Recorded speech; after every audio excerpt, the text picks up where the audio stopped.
Agora nós vamos continuar com a questão dos valores, né?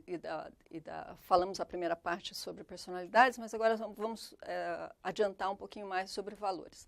Então, comentamos que os valores, nós temos um sistema de valores, existe uma hierarquia onde alguns valores são mais importantes em determinados momentos da nossa vida. E vamos, então, falar um pouquinho da diferença entre valores terminais e valores instrumentais. Os valores terminais, eles se referem a essa condição desejável. O que eu quero, né, como uma existência desejável? Está muito relacionado com as metas de vida, né, como a pessoa gostaria de... O que a pessoa gostaria de atingir na vida? Como ela se entende, né, as condições de existência. Então, tem pessoas que preferem uma vida confortável, próspera. Tem gente que prefere uma vida emocionante, né, cheia de aventuras, uma vida estimulante, ativa, enfim. Outros têm que ter um sentido de realização. Né? Ele tem que saber que a contribuição dele está mudando o mundo de alguma forma. O mundo, ou o grupo em que ele se encontra, ou a empresa em que ele trabalha, enfim. Tem gente que quer um mundo de paz, né? Que não quer guerra, que não quer conflito, enfim. Acho que todo mundo tem um pouco desse valor, né? Nem sempre em primeiro lugar, mas eu acho que essa questão do mundo de paz, especialmente num mundo turbulento como nós vivemos hoje, que leva às migrações internacionais, eu acho que é muito interessante a gente refletir um pouco sobre isso. Um mundo de beleza, né, que aprecia a natureza, que aprecia as artes, enfim. Um mundo com valores, né, pessoas que têm valores que precisam ver a igualdade, né, as oportunidades iguais para todos. Certas profissões exigem que você tenha esse sentimento, esse valor, né, de igualdade para todos. Pessoas que têm mais uma condição de existência desejável de segurança familiar, né? Então está muito ligado também com ter uma vida confortável, né? Cuidar dos entes queridos. E pessoas que querem liberdade, né? Que querem independência, que, enfim, lutam por ser independentes. Acontece que para atingir os valores terminais, essas condições de existência desejável, eu preciso de valores instrumentais, ou seja, o modo preferencial de comportamento, ou seja, o que eu vou fazer como meio para chegar às metas dos valores terminais, né? Para ter uma vida confortável, o que eu vou fazer? Uma vida emocionante, o que eu vou fazer? Então, é importante ambição, né? Esforço no trabalho, visão ampla, ter mente aberta, capacidade, né?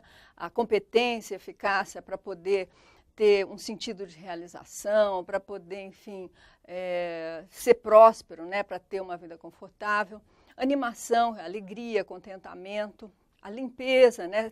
Ter o asseio, a arrumação, ter defesa, ter coragem para defender os seus ideais, no mundo de igualdade, por exemplo, se eu desejo dessa forma, capacidade de perdoar, né? E a honestidade, a questão da própria sinceridade como valor.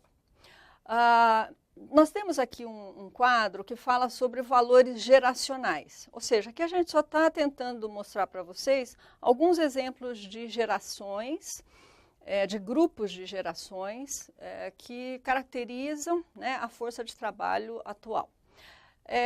Vale lembrar, pessoal, que essas denominações, elas saem muito na mídia, né, nos jornais, revistas da área empresarial, enfim, mas, na verdade, não existe nenhuma pesquisa científica, sistemática, né, enfim, longitudinal, que tenha realmente, que dê a validade para essas questões que nós vamos colocar aqui. Mas, de qualquer forma, são expressões que se usam hoje no mundo das organizações. Então, para que vocês tenham uma noção, nós temos os veteranos, os baby boomers, a geração X e a geração Y.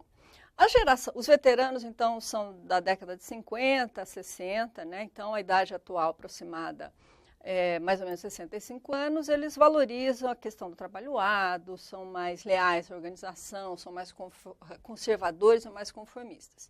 Os baby boomers, eles ingressaram no trabalho de 65 a 85, têm mais ou menos 45 a 65 anos, e os valores são...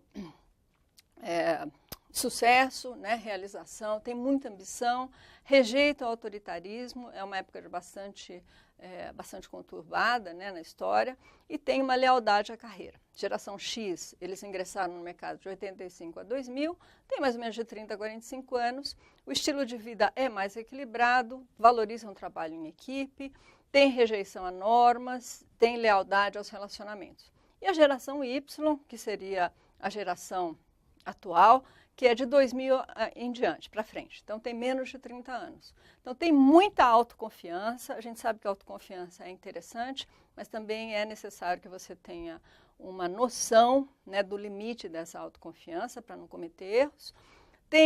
Valoriza o sucesso financeiro, quer independência pessoal, quer trabalho também junto com a equipe e tem uma lealdade a si mesmo, um equilíbrio da vida pessoal e profissional e um equilíbrio nos relacionamentos. A teoria da adequação da pessoa ao trabalho, ele vem com outro pesquisador na área, que é o Holland, que ele fala da necessidade de adequar as características de personalidade ao tipo de trabalho que será desenvolvido.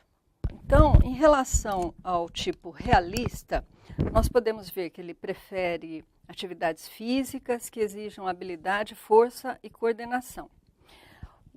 As características de personalidade dele, ele é uma pessoa tímida, mas é genuína, é persistente e muito prático. As ocupações que são congruentes com o tipo realista seriam operador de máquinas, operador de linha de montagem, mecânicos.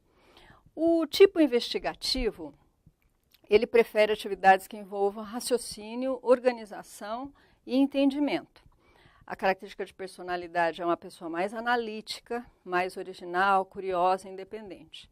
Aqui nós encontramos as profissões de pesquisador, né, biólogos, economistas, matemáticos, jornalistas. O convencional prefere atividades normatizadas, ordenadas, sem muita ambiguidade. A característica de personalidade é uma pessoa afável, eficiente, prática, sem imaginação e inflexível. Aqui nós temos como exemplos caixa de banco, né, contador, funcionário administrativo. O empreendedor, ele prefere atividades onde ele tenha mais autonomia, né, onde ele possa, então, arriscar mais. Então, normalmente nós vemos pessoas que trabalham com seu próprio empreendimento, têm o seu próprio negócio.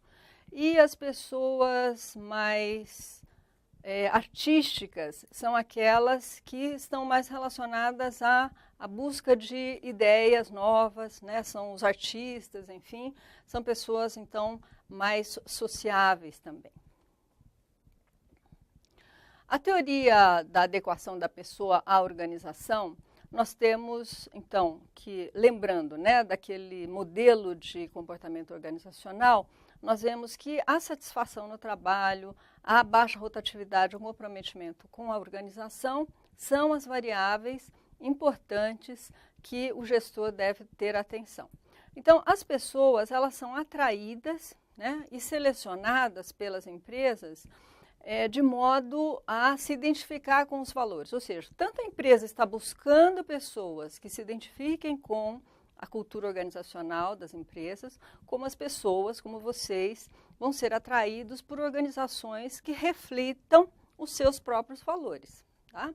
Então, obviamente que se você percebe que a empresa tem valores muito dissonantes com os seus, você tem uma tendência a não estar satisfeita e a deixar esta organização.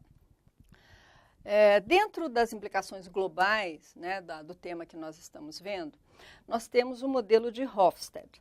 Hofstede é um teórico extremamente conhecido na área de organizações, é um pesquisador que fez um extenso trabalho de campo na IBM, com mais de 50 países, enfim.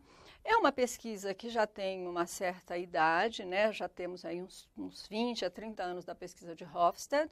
Alguns teóricos atuais começam a contestar, mas nunca deixam a origem do trabalho dele. Então, nós vamos usar Hofstede para explicar para vocês algumas diferenças culturais nos valores que podem afetar o desempenho das pessoas quando você trabalha com profissionais de culturas diferentes. Bem? Então, o modelo de Hofstede fala de distância de poder, sociedades que valorizam mais a distância de poder, sociedades que são mais individualistas, outras que são mais coletivistas, sociedades que são mais masculinas, né, e sociedades que são mais femininas, sociedades que têm mais aversão à incerteza e sociedades que têm uma orientação a longo prazo e outras que têm mais para curto prazo. Na verdade, Hofstede fala que distância do poder se refere ao grau em que as pessoas de um país aceitam essa distribuição mais desigual de poder. Então, eles aceitam distâncias muito grandes de poder.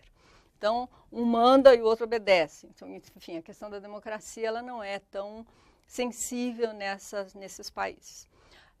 Países que são mais individualistas refletem o grau que as pessoas preferem agir mais isoladamente em detrimento de uma ação com o grupo. E países mais coletivistas, nós vemos que os ocidentais são muito mais individualistas. E países que são mais coletivistas, a gente vê uma predominância nos países mais asiáticos, né? São países que valorizam a atuação do indivíduo dentro dos grupos. Então, é primeiro o grupo, depois o indivíduo. Então, eles se cuidam, eles se protegem e as decisões são tomadas coletivamente. Países que a masculinidade é mais forte, então o grau em que a cultura favorece funções masculinas tradicionais, né? Realização, poder, controle, enfim. E países que têm a questão da feminilidade mais aflorada, que são o grau em que as pessoas têm poucas diferenças entre função masculina e feminina. As mulheres têm um tratamento mais equilibrado, mais igual junto ao público masculino. Países culturas que têm aversão à incerteza. São sociedades onde as pessoas preferem situações estruturadas, não gostam de situações desestruturadas. Então, situações de insegurança em termos políticos, financeiros. Então, tem sociedades que são extremamente avessas a isso. Então, a questão de planejamento, isso afeta toda a postura, né, a atitude, a questão do comportamento e a questão do tipo de gestão que aquelas pessoas desses países, dessas culturas, preferem adotar. E países que têm orientação longo prazo e curto prazo. Longo prazo é o grau que determina que a cultura olha mais para o futuro, né, valoriza a questão da prosperidade, da persistência, da tradição. Então, ela tem uma visão de futuro. E a de curto prazo valoriza agora, o presente, aceita as mudanças prontamente, não vê as obrigações como impedimentos às mudanças, mas elas são mais imediatistas. Bem, então, o modelo de Hofstede, ele é muito utilizado nos programas de treinamento e desenvolvimento de expatriados, tá? Onde você tem condição de fazer sensibilizações diante daquele que é diferente de você. Então, você sai do Brasil para trabalhar na Inglaterra, né, ou para trabalhar no Oriente Médio. Quer dizer, tem inúmeras diferenças culturais, desde a etiqueta dentro do ambiente corporativo, né, a forma como lidar com o sexo oposto, a forma como se colocar em uma reunião, enfim, como que se toma as decisões, né, como é que você vai se planejar dentro daquela empresa. Então, todos esses aspectos têm que ser muito bem refletidos e trabalhados antes de se submeter a uma expatriação. No caso, se você tiver uma oportunidade de expatriação, você tem que estar consciente dessas diferenças de valores culturais. Então, para finalizar, as implicações para nós, gestores, em relação a esta aula que nós demos hoje, se recaem, né, especialmente na personalidade, nos indicadores Myers-Briggs e a questão dos valores. Ou seja, a personalidade influencia os nossos traços de personalidade e o Big Five, né, ele vem para nos auxiliar a organizar comportamentos que são interessantes no ambiente de trabalho. Então, por exemplo, funcionários com alto grau de conscienciosidade, são extremamente responsáveis, planejadores, organizados, né, e confiáveis. É claro que a gente deve considerar os fatores da situação. que tipo de exigência que o trabalho está pedindo, o grau de interação, a cultura dentro da organização. E pessoas que têm autoavaliação básica, positiva, são pessoas extremamente que acreditam na sua competência, né, que são bastante proativas. Ou pessoas também que são extremamente narcisistas, né? Tudo eu, todo mundo está errado, sempre sou eu é que sou a estrela da situação. Então, tomar cuidado com esse tipo de traço. O indicador de personalidade Myers-Briggs, o MBTI, como comentamos, apesar de ter pontos fracos, né, porque fala extrovertido ou introvertido, julgador ou então analítico, é importante que nós reconheçamos a importância, né, especialmente nos programas de treinamento. Os testes, então, quando bem aplicados, quando analisados, eles servem para que as pessoas dentro da organização conheçam mais um pouco de si mesmas e entendam melhor quais são as dificuldades que elas têm com os parceiros, especialmente quando elas trabalham em equipes. Muito MBTI é aplicado para melhorar o desempenho de equipes de trabalho. Tá? Porque, às vezes, você acha que todo mundo tem que ser igual na equipe. Não, devem ser diferentes, especialmente porque existe uma complementariedade, né, dos tipos psicológicos. E melhora a nossa forma de comunicação também. E os valores, como nós enfatizamos, eles vão explicar as nossas atitudes, os nossos comportamentos e como que nós percebemos o mundo.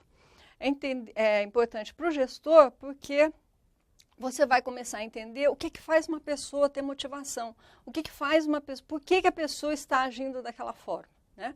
Então, por que a pessoa tem desempenho e satisfação elevados ou não.